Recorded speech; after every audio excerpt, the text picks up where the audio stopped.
Trump வந்து Iran மீது அணுகுண்டை வீசத்துக்கு தயாராகிறார் அப்படின்னு சொல்கிறாங்க.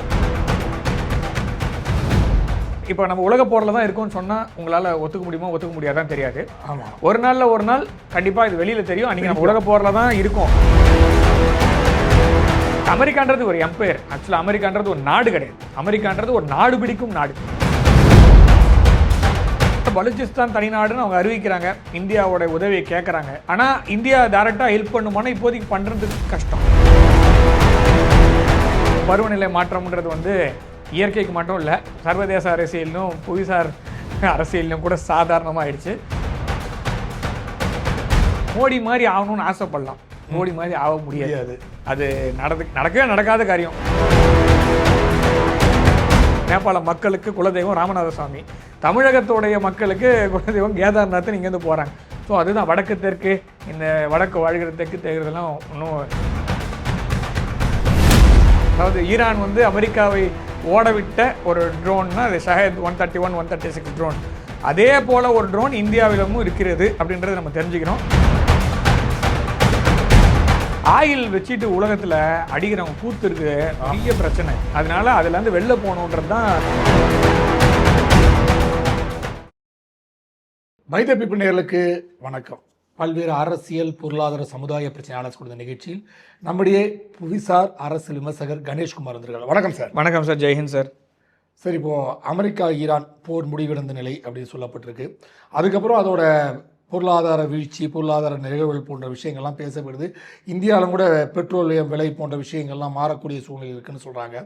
ஸோ இது எப்படி சார், இந்த போர் நிலை எப்படி இருக்கிறது, இப்போ பொருளாதாரம் எப்படி, இதுக்கப்புறம் இந்தியா எப்படி மேற்கொள்ள வேண்டியிருக்கும், வேறு நாடுகளில் எப்படி பொருளாதார தாக்கங்கள் இருக்குன்னு சொல்ல முடியுமா? முதல்ல போர் நிறுத்தம் வந்ததா இல்லையான்னு ட்ரம்ப்புக்கு தான் வெளிச்சம். அதாவது இருக்குன்றாரு, இல்லைன்றாரு. ஹோர்மஸ் மூடி இருக்குன்றாரு, இல்லை நானே திறந்துட்டேன்றாரு. ஈரான் மூடி இருக்குன்னு சொல்கிறான், ஆனால் நான் திறந்து விட்டேன்றாரு. கப்பல்லாம் ரெடியாக வச்சுங்க, இன்ஜின்லாம் ஆன் பண்ணி வைங்க, நான் சொன்ன உடனே உத்தரவு போட்டேன்னா அப்படியே எல்லா கப்பலும் வெளில வந்துடலான்றாங்க. அந்த மாதிரிலாம் எதுவும் நடந்த மாதிரி தெரியல. போர் நிற்குதா இல்லை தொடருதா அப்படின்றத ரெண்டு பேரும் பதில் சொல்லணும். அதாவது ஈரானும் பதில் சொல்லணும், அமெரிக்காவும் பதில் சொல்லணும். ரெண்டு பேருமே பதில் சொல்ல மாட்டேங்கிறாங்க. இப்போதைக்கு ஹார்மஸ் வந்து மூடி தான் இருக்குது. ஹார்மஸோடைய அந்த நீரிணையோடைய வாயில் அதை மூடி வச்சுருக்காங்க, சுற்றி கண்ணி வெடிச்சிருக்காங்க. அதனால் கப்பல் போக்குவரத்து முற்றிலும் பாதிக்கப்பட்டிருக்குது. ஷேடோ ஃப்ளீட்னு சொல்லக்கூடிய மறைமுகமாக கப்பல்களை எடுத்து செல்வது, டெரிட்டோரியல் வாட்டர்ஸ்னு சொல்லுவாங்க. ஈரானை ஒட்டி இருக்கிற பார்டரில் அது வழியாக வெளியில் வர்றதுக்கான வாய்ப்புகள் ஜாஸ்தி. அதுதான் போயிட்டு இருக்கே தவிர மற்றபடி இந்த போர் நின்றுதான் இல்லையான்றது. இப்போ நேற்றுக்கு அமெரிக்காவுடைய ஒரு இவங்க இருக்காங்க, இப்போ அரசியல்வாதி ஒருத்தவங்க என்ன சொல்கிறாங்கன்னா, ட்ரம்ப் வந்து ஈரான் மீது அணுகுண்டை வீசத்துக்கு தயாராகிறார் அப்படின்னு சொல்கிறாங்க. ஸோ இது வந்து எந்த விதத்தில் உண்மை? அமெரிக்கா வந்து சில சமயத்தில் இதை வந்து நார்மலைஸ் பண்ணுறதுக்காக அப்பப்போ ஒவ்வொருத்தரை விட்டு பேச வைப்பாங்க. நீ கொஞ்சம் பேசு, நீ கொஞ்சம் பேசு, என்ன மக்கள் என்ன சொல்கிறாங்க, உலக மக்கள் எப்படி பார்க்குறாங்க அப்படின்னு பார்க்கலாம், ரியாக்ஷன் பார்க்குறதுன்னு சொல்லிட்டு ஆழம் பார்க்குறது சொல்லுவாங்க தமிழ்நாட்டில். அந்த மாதிரி ஆழம் பார்க்குறதுக்காக அப்பப்போ அங்கங்கே கொஞ்சம் சொல்லுவாங்க. ஸோ நீ கொஞ்சம் இறங்கி பாரு அப்படின்ற மாதிரி, அணுகுண்டு போட்டால் என்ன அப்படின்ற மாதிரி இவங்க எண்ணம் இருந்திருக்கும். அதனால் அதை சொல்கிறாங்க. ஆனால் அணுகுண்டெல்லாம் போட்டால் சும்மா இருக்காது, மற்ற நாடுகள்லாம் சும்மா இருக்காது. சும்மா இவங்க வைக்கிறதா சட்டம்ன்றதெல்லாம் முடிஞ்சு போச்சு. இது இந்த time of unipolar world is over. So அதனால் இந்த போர் நிற்குதா இல்லையான்றது ரெண்டு பேருமே தான் சொல்லணும். இப்போதைக்கு யூஎஸ் சொல்கிறது, நான் என்னை விட்டுருப்பா எப்படியாது, நான் வெளில போயிடுறேன் அப்படின்ற மாதிரி தான் அவர் சொல்கிறாரே தவிர எனக்கு தெரிஞ்ச வரைக்கும் போர் நின்னபாடி இல்லை. அதே மாதிரி இவங்க போர் நிறுத்தணும் அப்படின்னு நிறுத்தினாங்கன்னா ஈரான் வந்து அதுக்கான இது கேட்குறான், அதாவது நஷ்ட ஈடு கேட்குறான். முதல்ல எனக்கு சாங்ஷன்ஸ் எடுத்து விட்டுரு, நான் யாருக்கு வேணால் ஆயில் விற்பேன், எவ்வளோ வேணால் விற்பேன், எந்த கரன்சியில் வேணால் விற்பேன், நீ பேசக்கூடாதுன்னு சொல்கிறான் முதல். ரெண்டாவது, இதுக்கு முன்னாடி போட்ட இவங்களோட பணம் அமெரிக்கா கிட்டே இருக்குது. யார்? ஈரானுடைய பணம் வந்து முன்னாடி கொடுக்க வேண்டிய பணமே அவங்க கிட்டே இருக்குது, ஹோல்ட் பண்ணி வச்சுருக்காங்க. அந்த பணத்தை கொடு அப்படின்னு கேட்குறான். ஸோ அது ரெண்டாவது. மூணாவது, இப்போ 28 பிப்ரவரிலேருந்து இன்னி வரைக்கும் நடந்திருக்க போர் இருக்குல்ல, இந்த போர் போது பல பில்டிங்ஸு பல்வேறு தரப்பு பாதிக்கப்பட்டிருக்காங்க. ஸ்கூலில் 80 குழந்தைங்க செத்துது. ஸோ இது எல்லாத்துக்கும் இருக்குல்ல, இது எல்லாத்துக்கும் நஷ்ட ஈடு கொடு, நான் விட்டுறேன், அது வரைக்கும் நான் விடமாட்டேன்னு சொல்லிட்டு அவன் பிடிச்சி வச்சுட்ருக்கான். ஸோ இந்த என்ன சொல்கிறது, எங்கே போனாலும் 5 ரூபாய் அப்படின்னு வந்து நிற்கிற மாதிரி இருக்குது. அதனால் இது போர் முடிஞ்சுதா இல்லையான்றதை ஈரான் தான் சொல்லணும். அதே மாதிரி அமெரிக்காவில் ட்ரம்ப்பு தான் சொல்லணும், ஏன்னா அவர் தான் சுப்ரீம் கமாண்டர். ஸோ இங்கே சுப்ரீம் லீடர் இருக்கிற மாதிரி அமெரிக்காவுக்கு சுப்ரீம் கமாண்டர்னால் பிரசிடென்ட் தான், அவர் தான் சொல்லணும். அவர் வந்து அவர் வந்து முதல்ல நம்புற மாதிரி பேசுகிறாரா, காலைல ஒன்று பேசுகிறாரு, மதியானம் ஒன்று பேசுகிறாரு, சாயங்காலம் ஒன்று பேசுகிறாரு. அதனால் இது ஒர்க் அவுட் ஆகிற மாதிரி தெரில. இதுதான் இப்போதைக்கு அந்த போரோட நிலைமை. நீங்கள் கேட்ட பொருளாதாரம் பாதிக்கப்படுமான இந்தியா பல்வேறு தரப்பில் டைவர்சிஃபை பண்ணிட்டாங்க. நம்மளுடைய ஆயில் ட்ரேட் வந்து நம்ம நிறைய மற்ற நாடுகளில் டைவர்சிஃபை பண்ணிட்டோம். நம்ம வெனிசுலாலேருந்து வாங்குறதுக்கான ஏற்பாடு, ப்ளஸ் ரஷ்யாவிலேருந்து நம்ம நிறைய வாங்குகிறோம், ரஷ்யாவுக்கே நம்ம விற்கிறோம். ஸோ இந்தியாவுக்கும் ஸ்டோரேஜ் இருக்குது, யூஏஇலேருந்து நம்ம வாங்குகிறோம். சில சமயத்தில் எல்லாத்தையும் வெளிப்படையாக சொல்லணுன்ற அவசியம் கிடையாது. அதே மாதிரி போர் நடக்கும்போது நம்மளும் உலகத்தில் இப்போ நம்ம உலக போரில் தான் இருக்கோம்னு சொன்னால் உங்களால் ஒத்துக்க முடியுமா ஒத்துக்க முடியாதான் தெரியாது. ஆமாம், ஒரு நாள் கண்டிப்பாக இது வெளியில் தெரியும். அன்றைக்கி நம்ம உலக போரில் தான் இருக்கோம். அதாவது பொருளாதார போரில் உலக போர் நடந்துகிட்ருக்கு. அந்த பொருளாதார போரில் எல்லாத்தையும் நான் எவ்வளோ வாங்குறேன், எங்கேருந்து வாங்குறேன் எல்லாத்தையும் சொல்லணும் அவசியம் இல்லை. ஸோ ஃபார் ஆஸ் பெட்ரோல் விலை கண்ட்ரோலில் இருந்ததுன்னா நம்ம சைலண்ட்டாக போட்டுட்டு போகிறது பெட்ரு. இல்லைன்னு சொல்லும் போது கவர்மெண்ட் சொல்லும், நாங்கள் வாங்கின இடத்துலேருந்து இப்போதைக்கு இல்லை பார்த்துக்கப்பா அப்படின்னு சொல்லி அப்போ பெட்ரோல் விலை ஏற்றுறது இல்லை ரேஷன் பண்ணுறது இதெல்லாம் அப்புறமா தான் நடக்கும். பொருளாதார தாக்கம் இருக்குமானா அமெரிக்காவுடைய ஆக்ஷன் எப்படி இருக்கோ அதுக்கேற்ற மாதிரி தான் பொருளாதாரம். சார் இப்போது ஈராக்லேருந்து ஏதோ வெளியே வராங்க அப்படின்னு சொன்னாங்கன்னா, நீண்ட காலம் அங்கே இருந்தனால ஈராக்லேருந்து வெளியே வருது அமெரிக்கான்ட்டு சொல்கிறாங்க. அது என்ன சார் நிகழ்வுகள்? ஈராக் வந்து அமெரிக்காவோட ஆக்குபேஷனில் தானே இவ்வளோ நாள் இருக்குது. 2001 2003 அந்த சமயத்தில் இந்த ட்வின் டவர் அட்டாக் ஆச்சு. அதுக்கப்புறமா ஒசாமா பின் லாடனை தேடு படலம் உலகம் முழுக்க தேடி, அதுக்கப்புறம் ஒசாமா பின் லாடன் எதாவது பண்ணிங்களாடான்னு பார்த்தா ஒசாமா பின் லாடன் ஒன்றும் பண்ணல. அந்த ஆள் பாகிஸ்தானில் 5 ஸ்டார் வாழ்க்கை வாழ்ந்துட்டு இருந்தான். அந்த ஆளுக்கு நல்ல சோறு போட்டு 20 அடி காம்பவுண்டில் போட்டு உட்கார வச்சு நல்லா பார்த்துட்டு இருந்தான் பாகிஸ்தான்காரன். ஆனால் அமெரிக்கா உலகம் முழுக்க தேடுறன்ற பேரில் தேடி கடைசியில் ஈராக்கை போய் அடிச்சு, அதாவது அங்கே அடித்தா பரவாயில்ல, இங்கே ஏன்டா அடிக்கிற அப்படின்னா இங்கே அடித்தா அங்கே வலிக்கும்னு சொல்லிட்டு சதாம் ஹுசைனை தூக்கில் போட்டு, அதுக்கப்புறமா அப்போதுலேருந்து இனி வரைக்கும் அமெரிக்காவோட கண்ட்ரோலில் தான் ஈராக் இருந்தது, ஈரானோட பக்கத்தில். ஸோ அவங்க வந்து அந்த நாட்டில் நிறைய அடி வாங்கிட்டாங்க. இப்போ ஈரானுடைய போரில் அமெரிக்கா பெரிதும் அடி வாங்கினது ஈராக்கில் தான். ஸோ அமெரிக்காவுடைய மொத்த பேஸ்களும் ஈராக்கில் அடித்து நொறுக்கப்பட்டது. பாக்தாத்தில் இருக்கக்கூடிய அமெரிக்காவுடைய தூதரகம் நொறுக்கப்பட்டது. இதுக்கு மேலே இருந்தால் அடிப்பியானா ஆமாம் அடி பொழப்போன்னு இப்போ வந்து இந்த பாத்திரத்தெல்லாம் எடுத்துக்கிட்டு உடஞ்சி போன பாத்திரம் இருக்கிற பாத்திரத்தெல்லாம் வாரி சுருட்டின்னு ஒரு அமெரிக்காக்கே போகிறது பிளான் பண்ணிட்டாரு. 30ஆம் தேதி செப்டம்பர் த்ரெஷோல்டு வச்சுருக்காங்க. எப்படி சைகனில், அதாவது வியட்நாம்லேருந்து எப்படி துண்டக்கான துணைக்கான ஓடினாங்களோ அதே மாதிரி காபூல்லேருந்து ஓடினாங்களோ அதே மாதிரி இப்போ பாக்தாதுலேருந்தும் அமெரிக்கா வெளியே போகுது 31ஆம் தேதி. அதுக்கப்புறமா அந்த நாடு திரும்ப ஒரு அரசியல் மாற்றத்தை ஏற்படுத்தி அங்கே வந்து அவங்க மக்களை அவங்களே ஆளுவாங்க. ஸோ அந்த மாதிரி ஒரு சிஸ்டம் வர வரைக்கும் இது அமெரிக்கா இது கிளம்புறான்னு சொல்கிறாங்க. கிளம்புறாங்களா இல்லை வேறு ஏதாவது தெரியாது, கடைசி வரைக்கும் தெரியாது. திடீர்னு வேறு ஒரு தாக்குதல் பண்ணிட்டு பாரு, நான் பழி வாங்குறேன் பாருன்னு அந்த ஊர் முழுக்க அமெரிக்கான்றது ஒரு எம்பையர். ஆக்சுவலாக அமெரிக்கான்றது ஒரு நாடு கிடையாது. அமெரிக்கான்றது ஒரு நாடு பிடிக்கும் நாடு. அமெரிக்காவுக்கு நிறைய ஓவர்சீஸ் டெரிட்டரி இருக்கு. அங்கிள் சாம் வந்து எங்கே வேணால் வயிற்று சாப்பிட்டுருவார். ஸோ வெனிசுலா இப்போ யாரோட கண்ட்ரோலில் இருக்குது? அதான் என்னதான் நீங்கள் எதிர்ப்பு இருந்தாலும் அங்கே உள்ள ஒரு ப்ராக்ஸி வச்சு ரூல் பண்ணுறாங்க.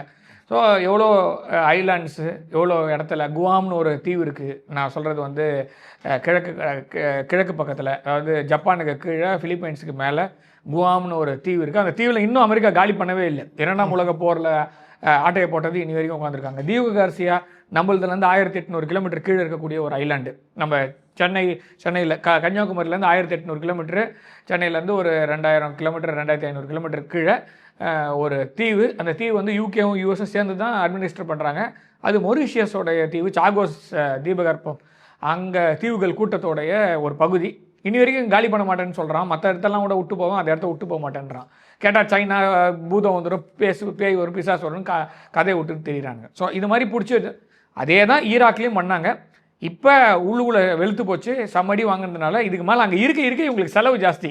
அமெரிக்கா எப்படின்னா ரிசோர்ஸ் வர வரைக்கும் உறிஞ்சுப்பானுங்க, குடிச்சிடுவானுங்க, அது சக்கையை போட்டு போயிடுவானுங்க. அந்த மாதிரி தான் இப்போ ஈராக் வந்து இப்போ சக்கையாக இருக்குது. அதனால் இது மேலே வச்சுருந்தா உனக்கு செலவு ஜாஸ்தி, தூக்கி போட்டுரு அப்படின்னு. பபுள் கம் மாதிரி நல்லா மென்னாச்சு, இதுக்கு மேலே வேஸ்ட்டு வீட்டு போயிடுவாங்க. அவ்வளோதான் அமெரிக்காவோட. சார் இப்போ அடுத்து பலுச்சிஸ்தான் எலெக்ஷன், அது எப்படி போச்சு? இல்லை எலெக்ஷன்ன்றது இல்லை, பலுச்சிஸ்தானில் ஒரு சுதந்திர தினத்தை கொண்டாடினாங்க. பலுச்சிஸ்தானில் ப்ராவின்ஸ் எலெக்ஷன் எதிர்பார்க்கப்பட்டது. அதுக்கு 80 பேர் கொல்லப்பட்டார்கள் செய்திலாம் வந்துச்சு. அது பியூஓகேல அதே மாதிரி பியூஓகேல பலுச்சிஸ்தானில் உங்களுக்கு ஆல்ரெடி அவங்களுடைய ப்ராவின்ஸ் தான், அதாவது தனி ஸ்டேட்ஹுட்ன்றது கிடையாது, ப்ராவின்ஸு. ஆனால் பியூஓகேன்றது தனி நாடு. அதாவது பியூஓகேக்கும் பலுச்சிஸ்தானுக்கும் கம்பேர் பண்ண முடியாது. ஏன்னா பியூஓகே அப்படின்றது இந்தியாவோட அங்கம். அதில் அவன் ஃபோர்ஸ்ஃபுல்லாக உட்காந்துருக்கான். அதுக்கு அமெரிக்காவும் யூகேவும் பின்புலமாக இருக்காங்க. இப்போ சைனாவும் பின்புலமாக இருக்காங்க. அது பிஓகேவோட ப்ராப்ளம். பிஓகே இந்தியாவோட கொடுத்துட்டு அமெரிக்காவுடைய ஆர்மியும் இந்தியாவோட ஆர்மிக்கு வந்து ஒரு ட்ரான்ஸ்ஃபர் பண்ணுற மாதிரி அமெரிக்காவோட ஆர்மி, யூகேவோட ஆர்மி, பாகிஸ்தானோட ஆர்மி, ப்ராக்சி 3 அங்கே உட்காந்துருக்கு. இவன் 3 பேர் அந்த இடத்த காலி பண்ணிட்டு வெளியில் போகிறதுக்கான நாளை நம்ம எதிர்பார்த்து காத்துட்ருக்கோம், நம்ம உள்ளே போகிறதுக்காக. ஆனால் இந்த 3 ஆர்மியும் உள்ளே இருக்கிற வரைக்கும் நம்மளால் வேலை செய்ய முடியாது. இப்போ அடுத்தது நீங்கள் கேட்பீங்க, என்ன அமெரிக்கா ஆர்மி உள்ளே இருக்குதுன்னு தெரியுமான்னா, அமெரிக்கா டேரெக்டாக இருக்கணும்னு அவசியமே இல்லை. பாகிஸ்தான் ப்ராக்சியில் இருக்கலாம். ஒரு 4 கன்சல்டன்ட் அப்படின்வான். ப்ரைவேட்டுன்றது அவங்க ஊரில் உண்டு. அமெரிக்காவில் வந்துருக்கு ப்ரைவேட் அப்படின்றோம் ஒரு கேட்டால். அதாவது ரூலை எப்படி உடைக்கிறதுன்னா யூகேவும் யூஎஸும் கேட்கலாம். அவன் வந்து திடீர் கலர் மற்றவங்க ஊர் பேரே மாத்திரவனுக்கு தானே வேணும். யூஎஸ்ஏன்றது வேற, U.S.ன்றது வேற, பிரிட்டன் வேற, பிரிட்டானியா வேற, கிரேட் பிரிட்டன் வேற, யுனைடெட் கிங்டம் வேற, இங்கிலாந்து வேற. ஸோ பேரை மாத்திரத்தில் என்ன இருக்கு? அது மாதிரி இவனுங்க ஒரு இடத்த பிடிக்கணும், ஆட்டையை போடணும்னு என்ன வேணா செய்வானுங்க. அந்த மாதிரி இவனுக்கு எல்லாமே மொத்தமாக காலி பண்ணிட்டு போன பிறகு அந்த இடம் நம்மளுக்கு சொந்தம். அதனால் பிஓகேல எலெக்ஷன் வருது வரல அது இம்மெட்டீரியல். இப்போ நம்மளுக்கு வரணும். அதுக்கப்புறம் 80 பேர் மரணத்துக்கு அப்புறம் வேற ஏதாவது அது எதுவும் நடக்கல. அப்படியே தான் போயிட்டு இருக்கு. பலூச்சிஸ்தான் அவங்க வந்து 2000 இல்லை 1947 ஆகஸ்ட் மாதம் 11ஆம் தேதியிலேருந்து அவன் சுதந்திர நாடாக தான் இருக்கான். நடுவில் 4 பேர் ஏதோ எழுதி போட்டு ஒரு கையெழுத்து கொடுத்தான். ஆக்சுவல் லீடர்ஸ் கொடுத்தாங்களான்னா தெரியாது. அந்த ஒத்துக்க முடியாதுன்ற மாதிரி மக்களுடைய போராட்டம் இன்று வரை தொடர்கிறது. அதாவது நான் சொல்கிறது 47லேருந்து இன்னி வரைக்கும் 2008லேருந்து ரொம்ப மோசமான ஒரு போராட்டம் நடந்துகிட்டு இருக்கு. அதாவது எதிர்ப்பு போராட்டம். பாகிஸ்தான் வந்து ரொம்ப மோசமான நிலையில் அவங்கள நடத்துகிறாங்க, ஒரு மாற்றாந்தாய் போக்கில் நடத்துகிறாங்கன்ட்டு அவங்க தனி நாடாக அவங்க அறிவிச்சிட்டாங்க.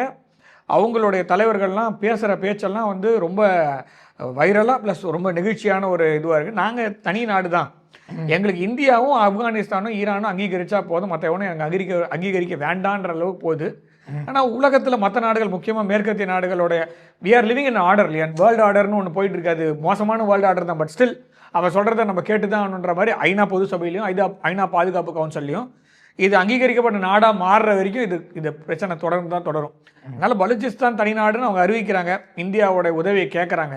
ஆனால் இந்தியா டைரெக்டாக ஹெல்ப் பண்ணுமானா இப்போதைக்கு பண்ணுறதுக்கு கஷ்டம், சாத்தியக்கூறுகள் கிடையாது. ஆனால் என்ன அதாவது ஏன் அப்படின்னா எண்ணம் இல்லைன்றதில்ல, அங்கே இராணுவ ஆட்சி அந்த மாதிரி ஏதாவது வந்து பாகிஸ்தான் ராணுவ அத்துமீறி ஒரு கணிசமான அளவு ஒரு மரணங்கள் நிகழ்ந்தால் மாத்திரம்தான் இந்தியா உள்ளே போக முடியும். அது வரைக்கும் இல்லைனா அங்கேருந்து அகதிகள் வரணும். அந்த மாதிரி இப்போ இது பங்களாதேஷ் சைடில் வந்தது இல்லையா, ஈஸ்ட் பாகிஸ்தான், அந்த மாதிரி வந்ததுனா தான் நம்மளால் உள்ள பூட்ஸ் வைக்க முடியும். அது வரைக்கும் நம்ம எதுவும் பண்ண முடியாது. ஆனால் பலூச்சிஸ்தான் இப்போ அவங்களோட கண்ட்ரோலில் தான் இருக்குது, அதாவது கிளர்ச்சியாளர்களோட கண்ட்ரோலில் தான் இருக்குது. அது சைனாவுக்கும் பெரிய அடி, அமெரிக்காவுக்கும் பெரிய அடி. அது ஒரு நல்ல வரவேற்பான ஒரு தருணமாக தான் நம்ம எடுத்துக்கணும். முடிஞ்ச வரைக்கும் அவங்களுக்கு சாப்பாடு இதெல்லாம் நம்ம கொடுத்து அவங்கள அந்த ஹியூமானிட்டேரியன் எய்டு நம்ம கொடுக்கலாம், அதில் எந்த ஒரு தப்புமே இல்லை. அவன் வந்து வாழ்வாதாரத்துக்கு என்னவோ குண்டு தானே கொடுக்கக்கூடாது, குண்டு கொடுக்கல. இலங்கையில் இது தமிழர்கள் பகுதியில் வந்து நடுவில் பிளாக்கேடு போட்டாங்க. ஆமாம், அப்போ ஆப்ரேஷன் பூமாலைன்னு நம்ம இந்தியாவோட ராஜீவ்காந்தியோட பீரியட். அப்போ வந்து சமைத்த உணவுகள் டைரக்ட்லி குக் பண்ண மாதிரி பிஸ்கட்டு அந்த மாதிரி பிரெட் அது மாதிரி போட்டோம். நம்ம வந்து ரேடார் சென்னையில் தான் இருந்தது, மெட்ராஸ் ஏர்போர்ட்டில் மாத்திரம் ரேடார் அந்த சமயத்தில். அதை ஆஃப் பண்ணிவிட்டு அதை கொண்டு போய் அப்போ வந்து மேலே எல்லா ஊர்லேயும் குண்டு தானே போடுவாங்க அமெரிக்கா, நம்ம வந்து சாப்பாட்டு பொட்டலத்தை போட்டு அவங்கள காப்பாற்றணும். அதுக்கு நன்றி பலனாக தான் நிறைய விஷயம் நடந்தது இந்தியாவில். அதுக்குள்ளே போகல இங்கே. அதே மாதிரி பலூச்சிஸ்தான்லேயும் நம்மளால் பண்ண முடியும், அதுக்கான ஆப்பர்ச்சுனிட்டி வந்ததுன்னா. ஈரானும் அதுக்கு ஓகேன்னு சொல்லுவாங்க, எனக்கு தெரிஞ்சிருக்கு. ஆப்கானிஸ்தானும் ஓகே சொல்லுவாங்க, எனக்கு தெரிஞ்ச ப்ராப்ளம் இல்லை. ஒன்று பாகிஸ்தான் அமெரிக்காவோடைய, யூகேவோட, சைனாவோடைய கண்ட்ரோலில் இருக்கிறதுனால அவங்களுக்கு கொஞ்சம் ப்ராப்ளம் இருக்கும். ஆனால் எனி டே இது ரெண்டுமே வெளியில் வர்றதுக்கான வாய்ப்புகள் ஜாஸ்தின்னு பார்க்குறேன். சார், என்னோட பங்களாதேஷ் இருள் மூழ்கி விட்டது. பங்களாதேஷ் இப்படிதான் நம்ம பார்க்கக்கூடிய சூழ்நிலை. என்ன காரணம்? ஏன்னா தொடர்ந்து வந்து இந்தியாவுக்கு வந்து அவர் அதிபர் இங்கே வர்றதுக்கே பல்வேறு கட்டுப்பாடுகள்லாம் அவங்க விதிச்சாங்க. அவர் வர்றதுக்கான செயல்பாடெல்லாம் முடியாது, ஏன்னா பல்வேறு கட்டுப்பாடுகள் இருக்குது, அப்படிலாம் நீங்கள் ஈஸியாக போயிட முடியாதெல்லாம் சொன்னாங்க. இப்போ அங்கே வந்து மின்கட்டு தட்டுப்பாடுலாம் ஏற்பட்டிருக்கு. ஸோ ஏன் விஷயம்? ஏன்னா தொடர்ந்து இந்தியாவை எதிர்க்கக்கூடிய அங்கே இருக்கக்கூடிய நபர்கள் அந்த நிலைப்பாடில் இப்போ மின்வெட்டுன்ற விஷயம், இதை எப்படி பார்க்குறீங்க சார்? எல்லாம் யூனிஸ் வந்தார்ல, அதாவது ஷேக் ஹசீனாவை நாடு கடத்திட்டாங்க. டு பி ஃப்ராங்காக அவங்களுக்கு 45 நிமிஷம் டைம் கொடுத்தாங்க. இந்தியாவோட நல்ல உறவில் இருந்த ஒரு அதிபர் அவங்கள வந்து 45 நிமிஷம் டைம் தரேன், எங்கேயாவது ஓடி போயிரு.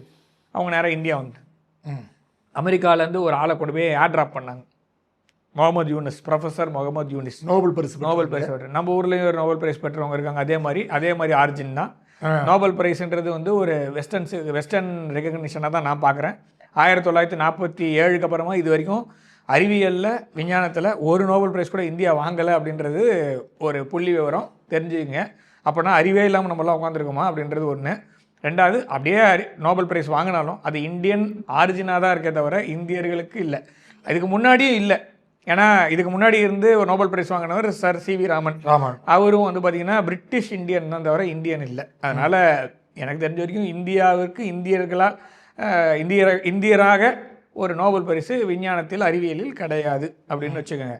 ஆனால் பொருளாதாரத்தில் மாத்திரம் வருது. ஆனால் பொருளாதாரத்தில் சொன்ன ஃபெயிலியரான கருத்துக்கு நோபல் பரிசு கொடுக்கறதுன்றது வந்து மேற்கத்திய நாடுகள் தான். ஏன்னா யூனஸ் சொன்ன கருத்தும் ஃபெயிலியரு. நம்ம ஊரில் நான் எதுவும் சொல்லலை, விட்டுருங்க, அதுக்குள்ளே போல. சரி, இப்போ யூனஸ் வந்ததுக்கப்புறமா 7 லட்சம் கோடி கடன் இருந்தது, 21 லட்சம் கோடியாக போச்சு.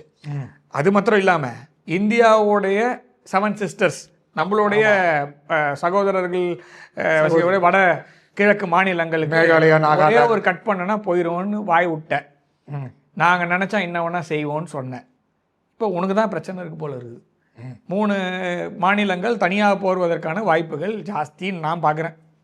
ஷில்லட்டுன்னு ஒன்று இருக்குது, ரங்பூர்னு ஒன்று இருக்குது, இன்னொன்று வந்து சித்தகாங்னு ஒன்று இருக்குது. இந்த 3 மாநிலங்களும் தனித்தனியாக போடுவதற்கான வாய்ப்புகள் ஜாஸ்தி. அதுக்கு என்னென்னலாம் பண்ணணுமோ அதெல்லாம் அவங்களே தான் பண்ணுறாங்க, நம்ம எதுவும் பண்ணல. இதில் அமெரிக்காவோட சேர்ந்துன்னு இதை தருவேன் அதை தருவேன், ஆர்மியை வந்து முடுக்கி விடுவேன். பிரைம் மினிஸ்டர் மோடியே கொல்றதுக்கு பங்களாதேஷில் பிளானு, அவன் ஒரு ஹோட்டலில் சாவுறான். ஸோ இந்த மாதிரி அதே மாதிரி செயின்ட் மார்ட்டின் ஐலாண்டில் நான் பேஸ் வைப்பேன். எவ்வளோ நாள் நீங்கள் பண்ணுறதெல்லாம் பண்ணுவீங்க? சரி, கடவுள் பார்த்துன்னு இருக்கிறாரு. உங்கள் ஊரில் 2 மெயின், ஒன்று கேஸு எல்என்ஜி, இன்னொன்று வந்து மின்சார உற்பத்தி செய்யக்கூடிய நிலையங்கள். 143 மின்சார உற்பத்தி மற்றும் இது பகிர்ந்தளிப்பு நிலையங்களில் 63 தான் இப்போ வேலை செய்யுது, மிச்சம்லாம் அவுட்டு. ஆர்மோஸ் குறுக்கால நம்ம ட்ரம்ப் படுத்துக்கிட்டாரு, அதனால் கப்பல் எதுவும் வரல. அதனால் பங்களாதேஷ்க்கு போக வேண்டிய எல்என்ஜி போய் சேரலை. ஸோ கிட்டத்தட்ட வந்து 75% தான் போகுது. 100% போடணுன்னா 70% 75% தான் போகுது எல்என்ஜி. இதை வச்சு வண்டி ஓட்டலான்னா பார்த்தா முடியல. இதுக்கு மேலே மழை, அதுக்கப்புறமா போக வேண்டிய கப்பல் வந்து இதனால கிளைமேட் சரியில்லை. சிங்கம் படத்தில் சொல்கிற மாதிரி கிளைமேட் சரியில்லை, கப்பல் எடுக்க முடியல, கேப்டன் சொன்னான், போக முடியல. அதனால் அதுவும் பெரிய காரணமாகி இன்றைக்கி கரண்ட்டை வந்து ப்ரொடியூஸ் பண்ண முடியாத அளவுக்கு பங்களாதேஷில் பெரிய பிரச்சனை. அலங்கார விளக்குகள், அன்னாதிமான எரியக்கூடிய விளக்குகள் எல்லாத்தையும் கட் பண்ணு, தேவையான அத்தியாவசியமாக என்னென்ன வேணுமோ அதை மாத்திரம் பண்ணு, 6 மணிக்குள்ளே எல்லாத்தையும் முடிச்சு வச்சுக்கோ, 6 மணிக்கு மேலே வேலை செய்யாது. வடிவேல் சார் பண்ண மாதிரி 6 மணிக்கு மேலே வண்டி ஓடாதுன்ற மாதிரி வண்டி ஓடல. எல்லாத்துலேயும் கேண்டில் மெழுகுவர்த்தி, அவங்க தான் அமெரிக்கா ரொம்ப ஆதரவு பண்ணாங்க. மெழுகுவர்த்தி ஏற்றிக்கிட்டோம், விளக்கு ஏற்றிருந்தாங்க முன்னாடி. மெழுகுவர்த்தி விற்பனை அதிகமாக இருக்குது, விற்பத்தி இன்க்ரீஸ் பண்ணிக்கங்க, அவ்வளோதான் பண்ண முடியும். நீங்கள் கெடுவான் கேடு நினைப்பான்னு பாலிசியில் போனீங்க, அதுக்கு நீங்கள் தான் இந்தியா கெட்டு போகணும்னு நினச்சிங்க, நீங்கள் அங்கே தான் போயிருப்பீங்க. இப்போ இந்தியாவிடம் வந்து மன்றாடுகிறார்கள், எங்களுக்கு கரண்ட் கொடுங்க, எங்களுக்கு கேஸ் கொடுங்க, நாங்கள் ரொம்ப மோசமான நிலை இருக்கோம். ஸோ எப்படி காலநிலை மாறுகிறது, அதாவது பருவநிலை மாற்றம்ன்றது வந்து இயற்கைக்கு மட்டும் இல்லை, சர்வதேச அரசியலிலும் புவிசார் அரசியலிலும் கூட சாதாரணமாக ஆயிடுச்சு. ஸோ பருவநிலை மாற்றமாக சரி, இந்த திரும்ப ஒரு மீன் மெட்டீரியல் போனோன்னா நம்பியார் கவுண்டமணி செருப்பு எடுத்துன்னு போகிற மாதிரி, சார் மன்னிச்சிங்க சார்னு வந்து நிற்கிறாங்க. ஸோ பார்ப்போம் என்ன நடக்குதுன்னா. இந்தியா அந்த அளவுக்கு ரொம்ப பழிவாங்கும் நடவடிக்கையாக இந்தியா செய்யாதுன்றது என்னுடைய கருத்து. ஏன்னா சரி, நம்ம பார்த்து சுதந்திரம் வாங்கி கொடுத்த நாடு தான். 4 பேர் ஆட்சியாளர்கள் தப்பு பண்ணாங்கன்றதுனால அந்த மக்கள் வந்து ராடிகலைஸ் பண்ணியிருக்காங்களா? ஆமாம். அவங்கள வந்து பிரெயின் வாஷ் பண்ணியிருக்காங்களா? ஆமாம். பிரெயின் கரப்ட் பண்ணியிருக்காங்க. வாஷ்னா தெளிவாக இருக்கணும், இந்த பிரெயினை கரப்ட் பண்ணியிருக்காங்க. ஸோ அதனால் குப்பை போட்டிருக்காங்க, அதை குப்பையை க்ளீன் பண்ண வேண்டிய நம்மளோட வேலை. ஸோ அதனால் முதல்ல நீ அனுபவிப்பா ராஜா, அப்போ தான் உனக்கு புரியும். ஸோ கஷ்டமே தெரியாமல் குழந்தைங்களை வளர்க்குறதும், கஷ்டமே தெரியாத நெய்பர்ஸ் வச்சுக்கிறதும் தப்பு. ஸோ அதனால் லெட் தெம் நோ அப்படின்ற மாதிரி கொஞ்சம் வெயிட் பண்ணிவிட்டு அதுக்கப்புறம் நம்ம உதவி செய்வோம் அப்படின்றத என்னோட தனிப்பட்ட கருத்தை நான் வைக்கிறேன். எப்படியா இருந்தாலும் இந்தியா பாகிஸ்தானுக்கே நம்ம உதவி செய்கிறோங்க. ஆமாம், அதே தான். இது ஈஸ்ட் பாகிஸ்தான் நடிச்சிங்க, அவ்வளோதான். சார் இன்னொரு விஷயம், நேபாளில் வந்து அங்கேயும் ஜென்சி அதே மாதிரி போராட்டம், அதாவது பங்களாதேஷ், இலங்கை, அதே மாதிரி வந்து நேபாள் போன்ற ஜென்சி போராட்டங்கள் இந்தியாவில் வெடிக்கும் அப்படின்னு சொல்லி புசுவாமனாவும் போச்சு. இப்போ நேபாளில் கூட பார்த்தீங்கன்னா ஒரு இளம் பாடகர் தான் வந்தார், பட் அவரோட அரசாங்கம் சரியா இல்லை அப்படின்ட்டு அங்கே ஒரு மக்களிடையே ஒரு மிகப்பெரிய ஒரு அதிருப்தி இருந்துக்கிட்டே தான் இருக்குது. ஸோ நேபாளோட இந்தியாவோட இப்போதைய நட்பு எப்படி இருக்குது, அது எப்படி ஆரோக்கியமாக இருக்கா? இந்தியாவுக்கும் நேபாளுங்க அவங்க வரும்போதே நான் மோடி மாதிரி வருவேன்னு சொல்லிட்டு தான் வந்தா ராஜா போல வருவேன். அந்த மாதிரி இங்கேயும் நம்ம ஊர்லேயும் நிறைய பேர் இருக்காங்க, அந்த ஊர்லேயும் இருக்காங்க. மோடி மாதிரி ஆகணும்னு ஆசைப்படலாம். மோடி மாதிரி ஆக முடியாது. அது நடக்கவே நடக்காத காரியம். ஒரு நாளைக்கு 16 மணி நேரத்துல 18 மணி நேரம்லாம் எனக்கு தெரிஞ்ச வரைக்கும் ஜென்சி கஷ்டம். அதாவது 80s கிட்ஸ்க்கே கஷ்டம். இதில் வந்து ஜென்சிலாம் கஷ்டமோ கஷ்டம். ஸோ அதனால் அந்த அளவு வேலை செய்ய முடியாது முதல்ல. சரி, அவங்க வந்து சொன்னது வந்து மோடி அளவுக்கு நான் வேலை செய்வேன், மோடி மாதிரி இந்தியாவுக்கு எப்படி மோடி இருக்காரோ அந்த மாதிரி நான் வருவேன். முடியல. அதுவும் இல்லாமல் எக்ஸ்பீரியன்ஸ் கிடையாது. அதாவது ஒரு நாடு அசாதாரணமான சூழ்நிலையில் போகுதுன்னா ஆல்ரெடி எக்ஸ்பீரியன்ஸான ஒருத்தர் பர்சனெல்லாம் ரன் பண்ண முடியும். ஏன்னா நீங்கள் வந்து புதுசாக வந்து கற்றுக்கிட்டு பொருளாதாரம் எல்லாத்தையும் கற்றுக்கிட்டு அதுக்கப்புறம் உட்காரது கஷ்டம்.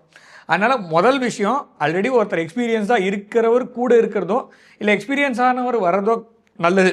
இந்த இலங்கையில் அடிக்கடி வரும். அப்போ வரும்போது எப்போவுமே வந்து ஆபத் பாண்டவன் ஒரு கேரக்டர் ஒன்று இருக்குது. அது வந்து ரணில் விக்ரமசிங்கே. எப்போ பிரச்சனை சரி அவர் ஆக்குங்க அப்படின்னு சொல்லி கூப்பிட்டு உட்கார வச்சு அதை வண்டி பஞ்சர் ஆயிடுச்சு, பெட்ரோல் கம்மியாக இருக்குது, பரவாயில்ல வண்டி ஓட்டுவாரி அவருன்னு சொல்லிட்டு ஓட்ட விடுவாங்க. அந்த மாதிரி ஒரு ஆள் தான் எதிர்பார்த்தவங்க. ஆனால் ஒரு புரட்சின்னு வந்தது பார்க்க முதல்ல நல்லா தான் இருக்கும். எப்போவுமே புரட்சி இந்த கர்ப்பாம்பூச்சி நம்ம ஊரில் இருக்குல்ல, பார்க்கும்போது சூப்பராக இருக்கும். மாறினவுடனே தான் தெரியும் என்ன நடக்குதுன்னு சொல்லிட்டு. அதுலேயும் இது வந்து ஜென்சி புரட்சியெல்லாம் ஆர்கஸ்ட்ரேட்டட். முக்கியமாக மேற்கத்திய நாடு அரப் ஸ்ப்ரிங் எப்படியோ அதை மாதிரி தான் நான் இதெல்லாம் பார்க்குறேன். அரப் ஸ்ப்ரிங்குன்னு நடுவில் வந்தது இந்த 2005 15 அது வந்து அந்த வளைகுடா நாடுகளில் இருக்கக்கூடிய ஆட்சிகளெல்லாம் டீஸ்டெபிலைஸ் பண்ணி மாற்றுவதற்காக ஒரு முயற்சி.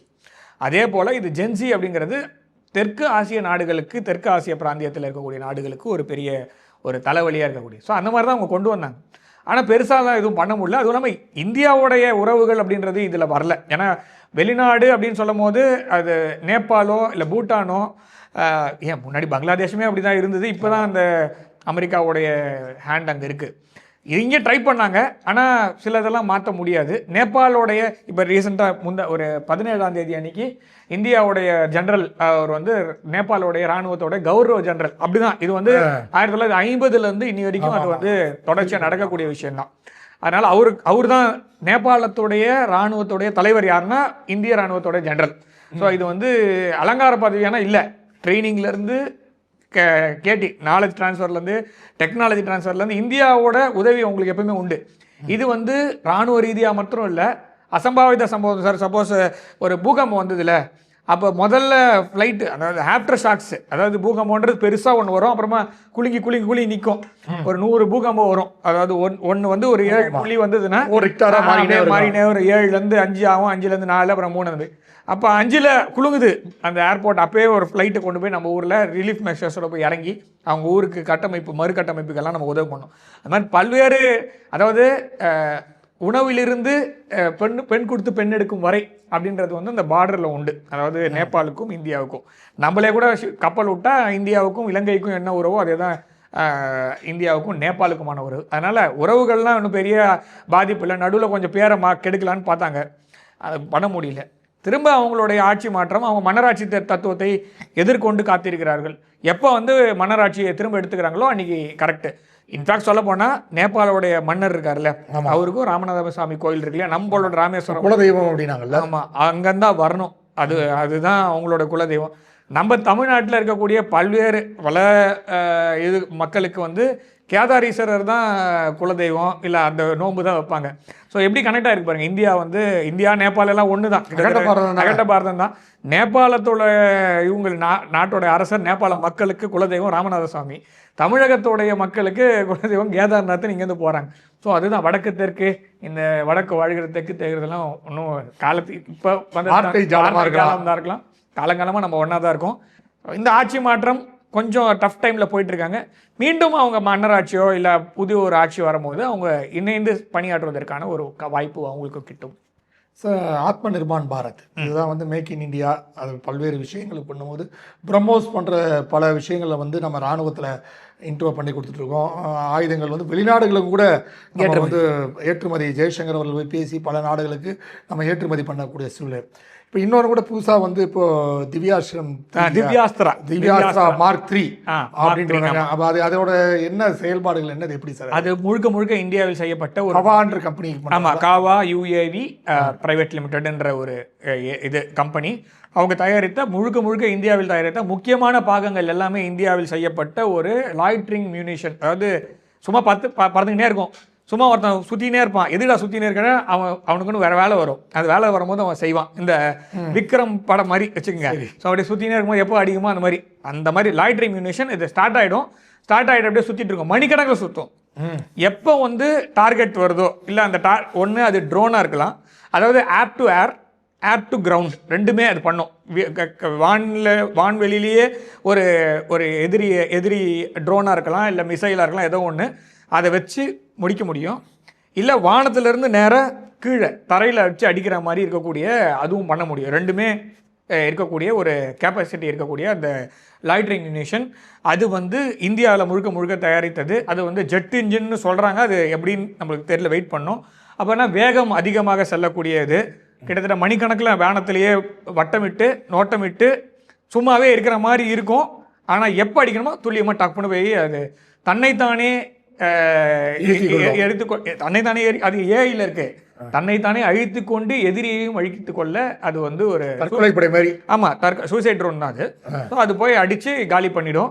அது விலையும் ரொம்ப கம்மி.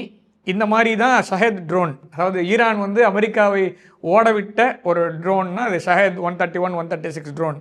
அதே போல் ஒரு ட்ரோன் இந்தியாவிலும் இருக்கிறது அப்படின்றத நம்ம தெரிஞ்சுக்கிறோம். இது முழுக்க இந்தியாவில் செய்கிறதுனால அதோடைய மென்பொருளும் சரி, அது நீங்கள் சொன்ன மாதிரி தன்னைத்தானே இயக்கக்கூடிய கெப்பாசிட்டியும் இருக்குது. டார்கெட் ஃபிக்ஸ் பண்ணிட்டா போதும், அது பாட்டுன்னு போவோம், சுற்றி வந்து அடிச்சிடும். ஸோ அந்த மாதிரி இருக்கக்கூடிய அந்த ட்ரோன் நம்மளோட ஊர்லேயே ப்ரொடியூஸ் பண்ணுறதுன்றது பெரிய வரவேற்கத்தக்க நிகழ்வு. அடுத்து இப்போதான் முதல்ல ஆரம்பிச்சிருக்காங்க, இதான் முடிவான அடுத்த நிமிஷம் இது முடிவான, இதுக்கு மேலே இது நிறைய ஸ்டெப்பாக கொண்டு வருவாங்க. இதில் நிறைய மாற்றங்கள் வரும், இதோட வேகம் அதிகரிக்கும், இதோடைய கண்களுக்கு தெரியாத தன்மைன்னு இருக்கு இல்லையா, அதுவும் நம்ம அடுத்தது கொண்டு வருவோம். வேறு இன்னொரு டெக்னாலஜியாக நம்ம ஒன்று கண்டுபிடிச்சிருக்கிறது என்னென்னா, ஏவுகணையிலையும் வைக்கலாம், ட்ரோன்லேயும் வைக்கலாம். ஸோ அதுவும் மேக் இன் இந்தியா திட்டத்துக்கு கீழே வருது. அதாவது தெர்மல் சென்சாருக்கே ஒரு இது பண்ணுறது, கண்ணில் மண்ணை தூவுறதுன்றது. நம்ம எது வந்தாலும் நார்மலாக இருக்கக்கூடிய ரேடார்லேயோ சோனார்லேயோ இல்லாமல் மாற்றிடலாம்.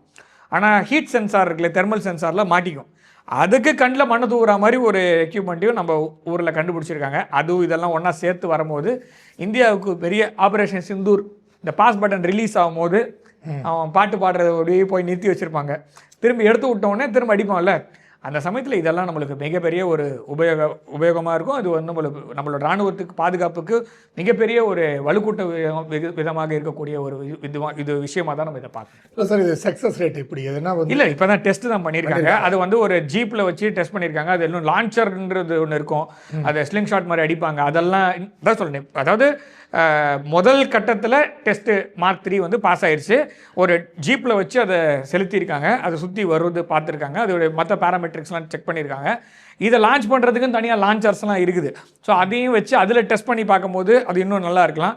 எந்த இடத்துல வைக்கிறதுன்னு இருக்குது, கப்பலில் வச்சு ஏவறதா, இல்லை நிலத்தில் வச்சு ஏவறதா, இல்லை இப்போது அடுத்த கட்டமாக வானத்திலிருந்தே கூட ஏவுவதற்கான வாய்ப்புகள்லாம் இருக்குது அப்படின்றத நம்ம பார்க்க முடியுது.